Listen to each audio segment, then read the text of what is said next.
Soul हा कसा आपल्या ब्रेनचा प्रोग्रॅमर आहे. ब्रेन हा आपला एक कॉम्प्युटर आहे आणि आत्मा त्या ब्रेनला प्रोग्रॅम देत असतो. त्या पद्धतीनं आपण कार्य करत असतो. आणि आत्मा ही जी अदृश्य शक्ती आहे त्या शक्तीमध्येच वेगवेगळे हे दुर्गुण किंवा सद्गुण कसे भरले जातात हे आपण आता पुढच्या सगळ्या चित्रांमध्ये एक एक करून समजून घेऊया. इथं एक बघा, हे एक मॉडेल दाखवलेलं आहे. तर या मॉडेलमध्ये काय आहे, एक आहे ऑब्जेक्ट काउंटर, एक आहे सब्जेक्ट काउंटर. तर ऑब्जेक्ट काउंटरमध्ये वस्तू दाखवतात बघा. हे एक सेन्सर आहे, ऑब्जेक्ट सेन्सर. त्याच्यामध्ये तुम्ही जितके वेळा तिथं दाखवणार ना तितकं ते ऑब्जेक्ट काउंट करणार. तिथे ते नंबर वाढत राहणार, काउंटर नंबर.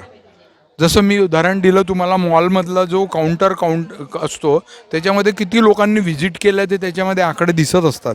त्या पद्धतीचं हे सेन्सर आहे. आणि हे सब्जेक्ट काउंटर आहे.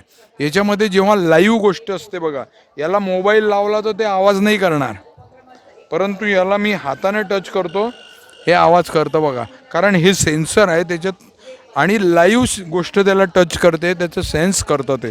असं म्हणजे ऑब्जेक्ट आणि सब्जेक्ट याच्यातला फरक याच्यात दाखवला आहे की आपलं शरीर हे एक ऑब्जेक्ट आहे आणि जेव्हा आत्मा या शरीरात प्रवेश करतो तेव्हा तो सब्जेक्ट बनतो. आणि हीच गोष्ट याच्यामध्ये समजवून सांगितलेली आहे. ओम शांती.